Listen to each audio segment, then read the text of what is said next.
Hey everyone, welcome to सरकारी eight once again. तो इस वीडियो में जो है मैं आप सभी के साथ एक इंपॉर्टेंट डिस्कशन करने वाला हूं एंड ये जो डिस्कशन रहेगा ये UP BSc nursing entrance exam syllabus के बारे में रहने वाला है। ठीक है, तो अगर आप यूपी से बिलोंग करते हो, अगर आप यूपी के परमानेंट कैंडिडेट हो, तो आप यूपी से अगर बीएससी नर्सिंग कोर्स करना चाहते हो किसी भी गवर्नमेंट या प्राइवेट कॉलेज से, तो उसके लिए आपको एक कॉमन एंट्रेंस एग्जाम देना होता है जिसका नाम है सीनेट, यानी कि कॉमन नर्सिंग एंट्रेंस टेस्ट। इसको जो कंडक्ट करवाती है यूनिवर्सिटी, उसका नाम है एबीवीएमयू, जिसे हम अटल बिहारी वाजपेयी मेडिकल यूनिवर्सिटी कहते हैं। ठीक है, तो अभी क्या है, यूपी में जितने भी आपके गवर्नमेंट और प्राइवेट कॉलेजेस हैं, अगर आपको उसमें बीएससी नर्सिंग कोर्स करना है किसी भी प्राइवेट या गवर्नमेंट कॉलेज से, तो आपको ये सीनेट का एग्जाम देना ही होगा।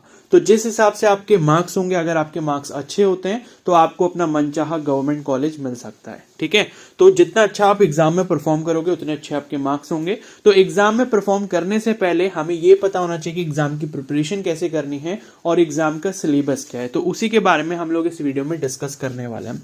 तो आप सभी से रिक्वेस्ट है कि इस वीडियो को प्लीज पूरा एंड तक देखना।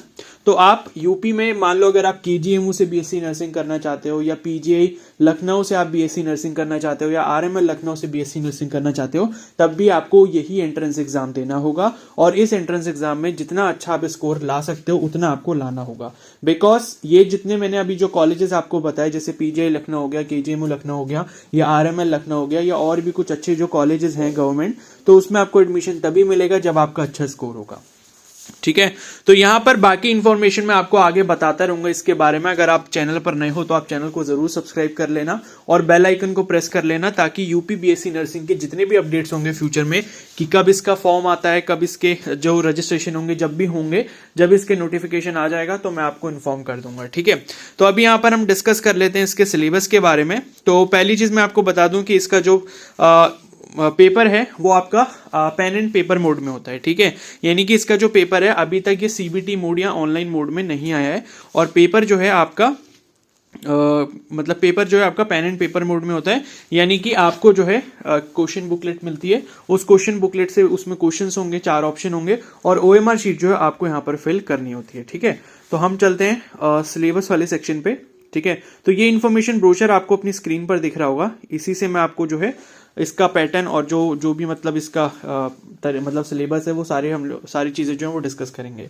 तो यहाँ पर आपको ध्यान देने वाली बात ये है कि सबसे पहली चीज ये है कि इसका जो एग्जाम होता है वो 3 घंटे यानी कि 180 मिनट का होता है। ठीक है, एमसीक्यू एग्जाम होते हैं, आपको ओएमआर शीट पे जो है बॉल पॉइंट पेन से अपने जो सर्कल होते हैं उसके वो फिल करने होते हैं। मतलब एक क्वेश्चन होगा तो क्वेश्चन नंबर के अकॉर्डिंग आपको 4 ऑप्शन दिए होते हैं, और उन ऑप्शन के आगे जो है ब्लैंक सर्कल होते हैं। तो उन ब्लैंक सर्कल में से जो भी ऑप्शन आपको सही लगता है आंसर का, उसको आप फिल कर देते हो, तो वो उसका करेक्ट आंसर हो जाएगा जैसा भी आपको लगता है। ठीक है, और उसके बाद दूसरी चीज ये है कि यहाँ पर कोई भी नेगेटिव मार्किंग नहीं होती, तो इसका मतलब है कि आप सारे के सारे क्वेश्चंस जो है वो यहाँ पर अटेम्प्ट कर सकते हो। तो 180 मिनट यानी कि 3 घंटे जो आपको दिए जाते हैं, टोटल नंबर ऑफ क्वेश्चन जो होते हैं वो यहाँ पर 200 क्वेश्चन होते हैं। तो 200 क्वेश्चन जो है वो आपको 180 मिनट में यहाँ पर करने होते हैं। ठीक है, और हर क्वेश्चन जो है 1 मार्क्स का रहता है, यानी कि 200 क्वेश्चन जो है वो 200 मार्क्स के हो गए। नेगेटिव मार्किंग यहाँ पर कुछ है नहीं। अब पेपर का जो मीडियम है एग्जामिनेशन का वो आपका इंग्लिश में रहता है। ठीक है, ऐसा साफ साफ इसमें लिखा हुआ है कि आपका जो एंट्रेंस एग्जाम है वो यहाँ पर इंग्लिश में ही होता है। तो जितने भी बच्चे ऐसे हैं जो तैयारी करते हैं हिंदी मीडियम बैकग्राउंड से, वो कोशिश ये करें कि क्वेश्चंस को सॉल्व करने की वो इंग्लिश लैंग्वेज में भी उनको पढ़कर सॉल्व कर पाए, इस तरीके से वो अपनी प्रिपरेशन को करें। और दूसरी चीज ये कि अगर आप एनसीईआरटी वगैरह पढ़ रहे हो, तो अगर आप हिंदी वाली एनसीईआरटी को फॉलो कर रहे हो, तो साथ में इंग्लिश वाली एनसीईआरटी को भी आप लोग फॉलो जरूर करो। ठीक है, और क्योंकि यहाँ पर एंट्रेंस एग्जाम इंग्लिश में हो रहा है, और मान लो अगर आपने जैसे आप पढ़ाई कर रहे हो अपने हिंदी मीडियम में ही अगर आप पढ़ाई कर रहे हो, और उसके बाद भी मान लो आप अगर एंट्रेंस एग्जाम भी क्लियर कर लेते हो, तो बाद में फिर आपको कॉलेज में काफी ज्यादा प्रॉब्लम आएगी, क्योंकि कॉलेज में जो भी आपको टीचर्स पढ़ाएंगे बीएससी नर्सिंग का कोर्स, वो सारा का सारा इंग्लिश में होगा। तो अभी से अगर आप उस आदत को थोड़ा सा सुधार लोगे और थोड़ा सा जो है इंग्लिश में स्विच करने की कोशिश करोगे, तो आपको खुद ही वहां पर जो है बेनिफिट होगा। ठीक है, तो यहां पर जो है आपके पूरे पेपर में जो टोटल सब्जेक्ट हैं वो 6 सब्जेक्ट पूछे जाते हैं। बेसिकली सेक्शन जो होते हैं वो यहाँ 5 सेक्शन होते हैं। तो 200 क्वेश्चंस हैं, 5 सेक्शन इक्वल क्वेश्चंस में डिवाइडेड होते हैं, तो इसका मतलब है कि एक सेक्शन में जो है 40 क्वेश्चंस यहां पर रहते हैं, ठीक है। तो 40 इंटू 5 करोगे तो 200 क्वेश्चंस हो जाते हैं। अब 20% का मतलब यही है कि 200 क्वेश्चंस का जो 20% होता है वो 40 क्वेश्चन होता है।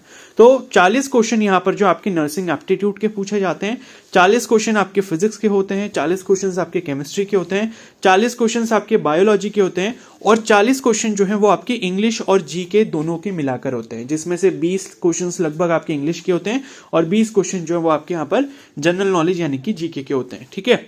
और इसमें जो सिलेबस है वो आपसे 11th और 12th दोनों का पूछा जाता है फिजिक्स केमिस्ट्री बायोलॉजी में, ठीक है। तो पीसीबी जो आपको पढ़ना है वो 11th और 12th ये दोनों पढ़ना है। लेकिन मैं आप सभी से एक बात यहां पर और शेयर करूंगा, जिस हिसाब से देखो पेपर का यहां पर अभी तक लेवल आता है, पेपर के लेवल के बारे में देखो कभी भी कोई प्रिडिक्ट कर नहीं सकता, क्योंकि यहां पर पहली चीज तो ये है कि इसका कोई भी प्रीवियस ईयर पेपर आपको नहीं मिलेगा, ठीक है। क्योंकि इसका जब वो लोग पेपर करवाते हैं तो पेपर करवाने के बाद उसकी जो क्वेश्चन बुकलेट होती है वो जमा कर लेते हैं, तो क्वेश्चन बुकलेट वो कभी भी आउट करती नहीं यूनिवर्सिटी। इस वजह से पुराने साल के अगर आप पेपर ढूंढने की कोशिश भी करोगे तो वो आपको कहीं पर भी नहीं मिलेंगे, लेकिन पुराने क्वेश्चंस आपको मिल सकते हैं, ठीक है। यूट्यूब पर मैंने भी जैसे अभी 2023 में जो हुआ था तो बच्चों के साथ डिस्कस करके उन्होंने जो जो क्वेश्चंस बताए थे वो हमने डिस्कस करे थे, ठीक है। तो उस चीज को देखकर ये लगता है कि भाई क्वेश्चंस जो हैं वो मैक्सिमम जो रहते हैं वो आपके 9th-10th लेवल तक के रहते हैं, ठीक है। मतलब 11th-12th में ऊपर ऊपर से क्वेश्चंस पूछे जाते हैं, ज्यादा डीप में ये लोग नहीं पूछते। तो आपको एक चीज यहां पर ध्यान ये रखनी है कि ये जो फिजिक्स केमिस्ट्री बायोलॉजी आप पढ़ रहे हो 11th और 12th का तो पढ़ना ही पढ़ना है, लेकिन 9th और 10th की साइंस की आप जो है एनसीईआरटी एक बार जरूर पढ़ लेना, उससे भी काफी सारे क्वेश्चंस यहां पर पूछ ले जाते हैं, ठीक है। तो आपको अगर अपनी तैयारी शुरू करनी है तो पहले आप 9th और 10th की साइंस एनसीईआरटी पढ़ लो, ठीक है। ज्यादा से ज्यादा वो 1 हफ्ता लेगी कंप्लीट होने में, बिकॉज आपको रीडिंग करनी है। आप अगर ऑलरेडी 12th पास कर चुके हो तो इतनी ज्यादा नॉलेज आपने ऑलरेडी गेन कर ली है कि 9th-10th की अगर आप एनसीईआरटी पढ़ते हो तो आपको बहुत ज्यादा टाइम नहीं लगेगा, ठीक है। तो 9th और 10th की एनसीईआरटी आप कर लो। एनसीईआरटी पढ़ने के बाद फिर आप 11th और 12th का सिलेबस करो, जैसी भी आपको जो भी सही लगता है। आपको लगता है मेरे को बायो पहले करनी है, केमिस्ट्री पहले करनी है, जो सब्जेक्ट पहले करना है उसे पहले करो या साथ में करना है वैसे करो। तो उसके बाद जो है आप 11th और 12th की एनसीईआरटी कवर करो फिजिक्स केमिस्ट्री और बायोलॉजी की, ठीक है। और ध्यान ये रखना कि 11-12 जब आप पढ़ रहे हो बहुत ज्यादा डेप्थ में आपको जरूरत नहीं है जाने की, ऊपर से सारे टॉपिक्स की नॉलेज आपके पास होनी चाहिए, कॉन्सेप्ट आपके क्लियर होने चाहिए और इजी से न्यूमेरिकल आपको करने आने चाहिए। बस इतना ही लेवल यहां पर होता है, अभी तक का लेवल यही है। बाकी फ्यूचर में अगले साल कैसा लेवल आता है उसके बारे में ज्यादा प्रेडिक्शन कुछ नहीं की जा सकती, लेकिन पिछले सालों में जैसा भी लेवल रहा है उसके बेसिस पे मैं आपको इसका एक्सपीरियंस बता रहा हूं, ठीक है। तो 9th-10th की एनसीईआरटी पहले आप कवर करो साइंस की, उसके बाद 11-12 की पीसीबी आप कंप्लीट करो एनसीईआरटी के थ्रू, ठीक है। एनसीईआरटी को ही बेस मानकर चलना है, एक्स्ट्रा कोई भी किताब आपको नहीं पढ़नी है यहाँ पे, ठीक है। और सारे कॉन्सेप्ट पढ़ लो, ऊपर से कॉन्सेप्ट सारे क्लियर होने चाहिए, लेकिन थोड़े बहुत छोटे मोटे जो न्यूमेरिकल्स होते हैं फॉर्मूला बेस्ड वो भी आपको करने आने चाहिए। बहुत ज्यादा डिटेल में आपको नहीं जाना है अगर आपको सिर्फ और सिर्फ इस एंट्रेंस एग्जाम की प्रिपरेशन करनी है, ठीक है। अब बात यहां पर करते हैं फिजिक्स केमिस्ट्री बायोलॉजी की हमने बात कर ली। अब यहां बात करते हैं कि नर्सिंग एप्टीट्यूड कैसे पढ़े। तो नर्सिंग एप्टीट्यूड में मैंने पहले ही बहुत सारी वीडियोस अपलोड करी हैं, क्या इसका सिलेबस रहता है, क्या क्या टॉपिक पूछे जाते हैं। तो उस प्लेलिस्ट का लिंक जो है मैं कमेंट सेक्शन में आपको पिन करके दे रहा हूं, आप चाहो तो उसको रेफर करके पढ़ सकते हो। पिछले साल में भी और उससे पिछले साल में भी, पिछले 2 सालों से जो है बच्चे उसको यूज करके जो है काफी अच्छे मार्क्स उस सब्जेक्ट में लेकर आ रहे हैं, ठीक है। तो वो ज्यादा बड़ी कोई प्लेलिस्ट नहीं है, ठीक है। 2 प्लेलिस्ट में आपको उसका लिंक दे दूंगा, एक में आपके मतलब इस नर्सिंग एप्टीट्यूड से रिलेटेड आपके मतलब टॉपिक्स को समझाया मैंने, और दूसरी प्लेलिस्ट में नर्सिंग एप्टीट्यूड से रिलेटेड जितने भी क्वेश्चंस आ सकते हैं वो क्वेश्चन मैंने प्रैक्टिस करवाए हैं। तो अगर आप उनको कंप्लीट कर ले तो ज्यादा से ज्यादा अगर आप कंप्लीट करोगे, अगर एक दिन में आप 3 से 4 घंटे भी देते हो तो 2 दिन के अंदर आप वो दोनों प्लेलिस्ट अच्छे से कंप्लीट कर लोगे। तो नर्सिंग एप्टीट्यूड में मेरे हिसाब से उतना पढ़ना काफी रहेगा। अगर आपको लगता है कि मेरे को कुछ और भी पढ़ना है तो आप अपने अकॉर्डिंग देख सकते हो। बाकी मैं फ्यूचर में भी इसके लिए आपको गाइड करूंगा कि आपको नर्सिंग एप्टीट्यूड में और क्या क्या चीजें पढ़ लेनी चाहिए, ठीक है। और उसके बाद आता है यहाँ पर इंग्लिश। तो इंग्लिश के बारे में मैंने काफी बताया कि इंग्लिश में क्या क्या टॉपिक्स पूछे आते हैं, क्या सिलेबस होता है, किस टाइप के क्वेश्चंस आते हैं। अगर आपको एमसीक्यू क्वेश्चन इंग्लिश के प्रैक्टिस करने तो फ्री में आप क्वेश्चंस कैसे, कौन सी वेबसाइट को यूज करके प्रैक्टिस कर सकते हो जिससे आपकी इंग्लिश स्ट्रांग हो जाए और वहां पे आप इंग्लिश में अच्छा परफॉर्म कर पाओ, ठीक है। क्योंकि इंग्लिश और ये नर्सिंग एप्टीट्यूड और जनरल नॉलेज ये ऐसे सब्जेक्ट है जिसमें आप ज्यादा से ज्यादा स्कोर कर सकते हो कम पढ़ाई करके, ठीक है। जीके में भले ही काफी ज्यादा सिलेबस है, लेकिन फिर भी इंग्लिश और जो नर्सिंग एप्टीट्यूड है इसमें आप थोड़ा सा पढ़ के ज्यादा से ज्यादा मार्क्स ला सकते हो, जो कि आपका ओवरऑल स्कोर बढ़ाने में आपको हेल्प करता है। ठीक है, तो इंग्लिश की भी मैंने प्लेलिस्ट बनाई थी, वो वीडियोस भी आप जाके चेकआउट कर सकते हो, उसका लिंक भी मैं आपको कमेंट सेक्शन में दे दूंगा। और लास्ट में आज जो सब्जेक्ट रखा है जनरल नॉलेज, तो जनरल नॉलेज के लिए देखो आपको क्या क्या पढ़ना है। जनरल नॉलेज के लिए ये है कि जो इंपॉर्टेंट टॉपिक्स होते हैं, पहली चीज तो आपको करंट अफेयर्स थोड़ा अच्छे से आना चाहिए। करंट अफेयर्स में जैसे इस साल के नोबेल प्राइज विनर्स कौन है, ठीक है, इस साल मान लो अगर वर्ल्ड कप हुआ है तो वर्ल्ड कप से रिलेटेड क्वेश्चंस पूछे जा सकते हैं, या नई कोई और डिस्कवरी हुई है, जैसे क्या बोलते हैं, अभी जो हमारा इसरो का मिशन था, ठीक है, चंद्रयान वाला जो मिशन था, उससे रिलेटेड क्वेश्चंस पूछे जा सकते हैं। और बाकी हेडक्वार्टर्स वगैरह से रिलेटेड क्वेश्चन पूछ ले जाते हैं, जैसे यूनाइटेड नेशन का हेडक्वार्टर कहां पर है, वर्ल्ड ट्रेड ऑर्गेनाइजेशन का हेडक्वार्टर है, इस टाइप के क्वेश्चंस हो जाते हैं। या फिर मतलब और भी जो इंपॉर्टेंट चीजें हैं, जैसे स्पोर्ट्स रिलेटेड क्वेश्चंस हो गए, या फिर डेज रिलेटेड क्वेश्चन हो गए, जैसे एनवायरमेंट डे कब मनाया जाता है, ठीक है, वाइल्ड लाइफ डे कब मनाया जाता है, इस टाइप के क्वेश्चन जो है जो स्टैटिक जीके से होते हैं वो थोड़े से पूछ ले जाते हैं। ठीक है, बाकी और भी कुछ क्वेश्चन पूछे जा सकते हैं, जैसे डांस फॉर्म्स हो गए, ठीक है, डांस फॉर्म्स अलग अलग स्टेट में पूछ लिया जाएगा, ये डांस फॉर्म किस स्टेट से है। बाकी यूपी के बारे में भी आपको थोड़ी बहुत नॉलेज होनी चाहिए कि यूपी में आपके कितने डिस्ट्रिक्ट हैं, ठीक है, कितने एमपी हैं, कितने एमएलए हैं, कितनी टोटल नंबर ऑफ सीट्स हैं पार्लियामेंट की, ये सारी चीजें आपको थोड़ी थोड़ी बेसिक पता होनी चाहिए। ठीक है, लेकिन मैं जीके पर आपको ज्यादा टाइम वेस्ट करने को नहीं बोलूंगा, फोकस आप उस चीज पे करो जिसकी 100% श्योरिटी हो। ठीक है, तो जीके आप थोड़ा बहुत पढ़ो, लेकिन अच्छे से पढ़ो। जो टॉपिक्स मैं आपको बताऊंगा मैं उस पर अलग से वीडियो बनाऊंगा कि जीके में कौन कौन से टॉपिक जो है काफी ज्यादा इंपॉर्टेंट है।